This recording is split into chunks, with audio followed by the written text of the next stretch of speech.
오늘 성경 말씀은 출애굽기 28장 1절에서 5절입니다. 하나님은 시내 산으로 모세를 불러 성막 제작을 지시하셨습니다. 하나님이 거하시는 곳, 하나님의 말씀이 들려지는 곳으로서의 성막을 제작하도록 하셨습니다.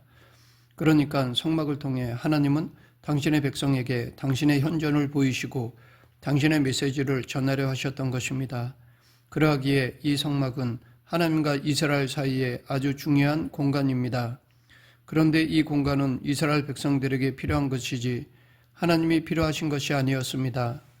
즉 성막은 하나님이 필요해서 만드시는 것이 아니라 이스라엘 백성들에게 필요해서 만드는 것이었습니다. 왜냐하면 하나님은 어디에서나 계시는 무소부지하신 분이시고 하나님의 주권은 전우주적이기 때문입니다. 하나님께는 어느 특정 공간 혹은 한정된 공간이 필요하시지 않습니다. 그럼에도 불구하고 성막, 성전, 예배당이 필요한 것은 인간의 이성의 한계 때문입니다. 인간은 시간을 초월하지 못하고 공간이라는 한계 안에 거주하고 있습니다. 그렇기 때문에 하나님을 이해함에 있어 시공간적 수단을 의존하려는 태도가 강합니다. 즉 보아야 하고 만져야 하고 체험되어야 믿으려 하기 때문입니다. 백문이 불여일견이라는 말이 있듯이 이는 마치 도마가 부활하신 예수님을 인정하는 데 있어서 다른 제자들에게 듣기만 한 것이 아니라 보고 만지는 체험 과정을 요구했던 것과 같습니다. 그래서 인간의 이러한 물질적 한계를 이해하신 하나님이 성막을 제공하신 것입니다. 이 성막을 통해 하나님을 보듯이 하나님을 만지듯이 하나님 체험을 하게 되는 것입니다. 이렇게 성막, 성전, 예배당은 인간의 한계를 돕기 위한 하나님의 작품이자 배려입니다.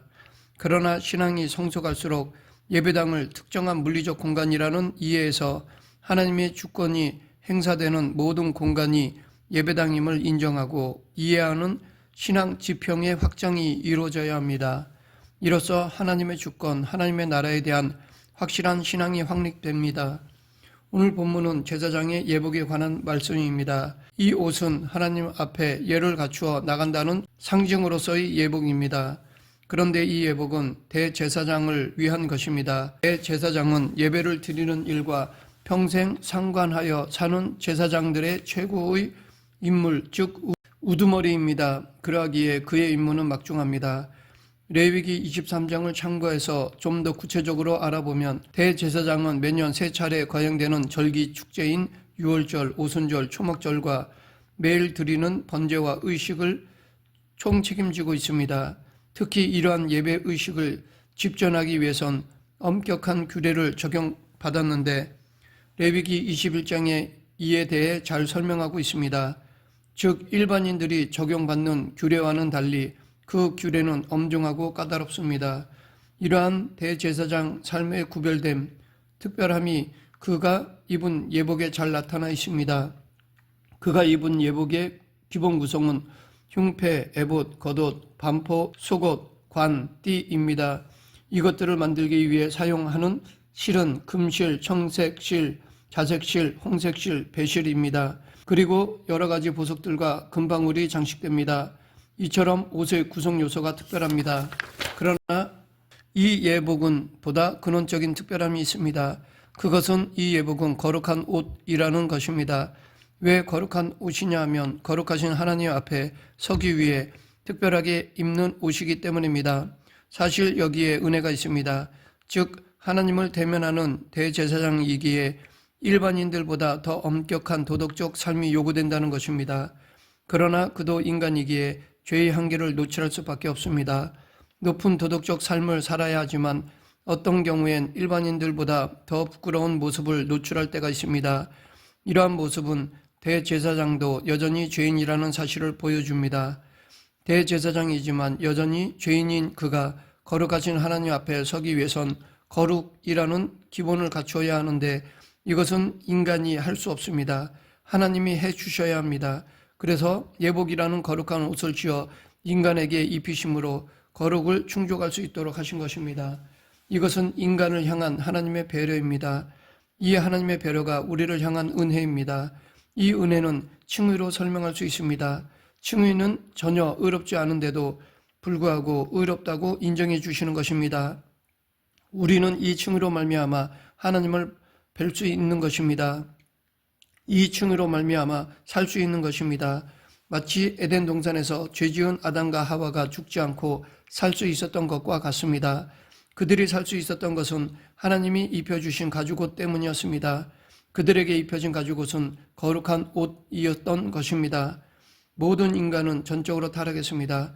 그러하기에 이 세상 그 누구도 거룩하지 않습니다. 즉 의인은 없습니다.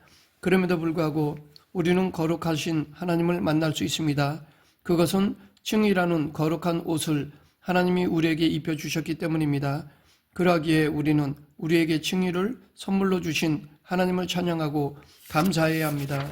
그런데 혹자는 나는 대제사장이 아닌데 왜 이 부분이 나에게 적용되는지라는 생각을 할 수 있습니다.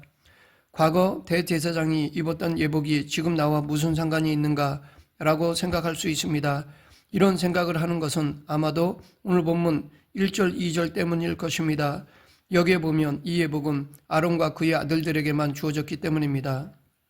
너는 이스라엘 자손 중 내 형 아론과 그의 아들들 곧 아론과 아론의 아들들 나답과 아비후와 엘르아살과 이다마를 그와 함께 내게로 나오게 하여 나를 섬기는 제사장 직분을 행하게 하되 내 형 아론을 위하여 거룩한 옷을 지어 영화롭고 아름답게 할지니.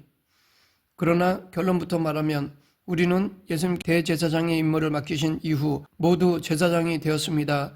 대제사장만이 1년에 한 차례 들어갈 수 있었던 그 지성소의 휘장을 예수님께서 십자가의 대속으로 위에서부터 아래로 찢으셨기에 우리 모두는 지성소에 들어갈 수 있게 되었고 그날 이후 아론의 후예가 아니더라도 모두가 제사장으로 임명을 받게 되었습니다.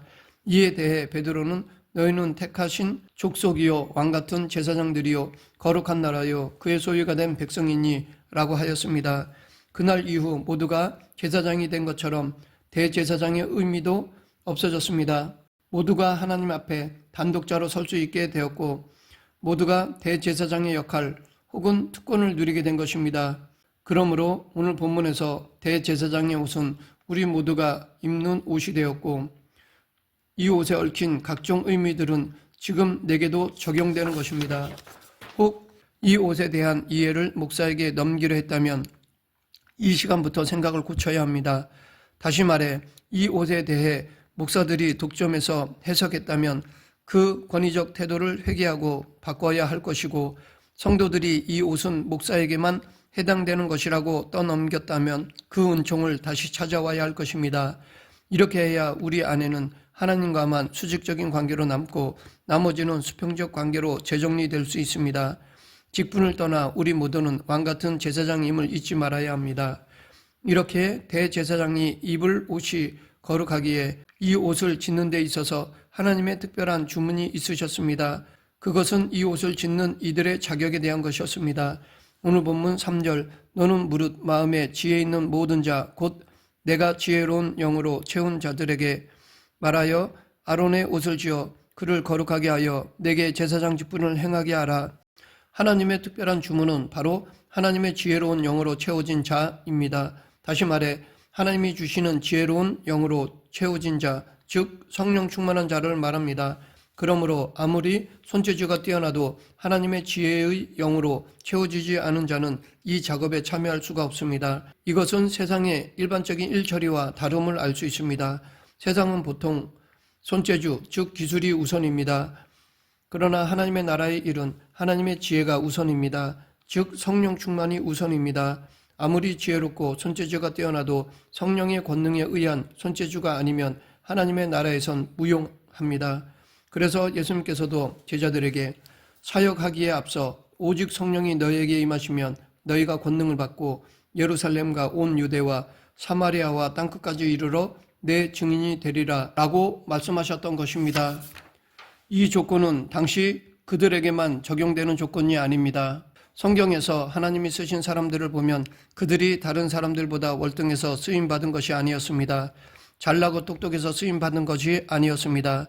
물론 쓰임받는 사람들 중에는 육신의 눈으로 볼 때도 잘나고 똑똑한 사람들도 있었습니다. 그러나 그것은 우리의 시선일 뿐 하나님이 그 사람을 쓰신 조건은 아니었습니다. 실제로 하나님이 쓰실 때 그 사람의 세상적인 좋은 조건들은 아무 필요가 없었습니다.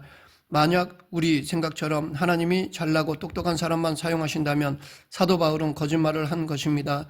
그러나 하나님은 우리의 세상 조건을 보고 사용하시는 것이 아닙니다. 그래서 사도 바울은 고린도전서 1장 18절부터 31절에서 이 사실에 대해 말하였습니다.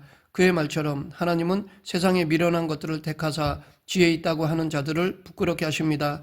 이는 곧 하나님께 붙잡힌 자만이 진정한 지혜자가 된다는 것입니다.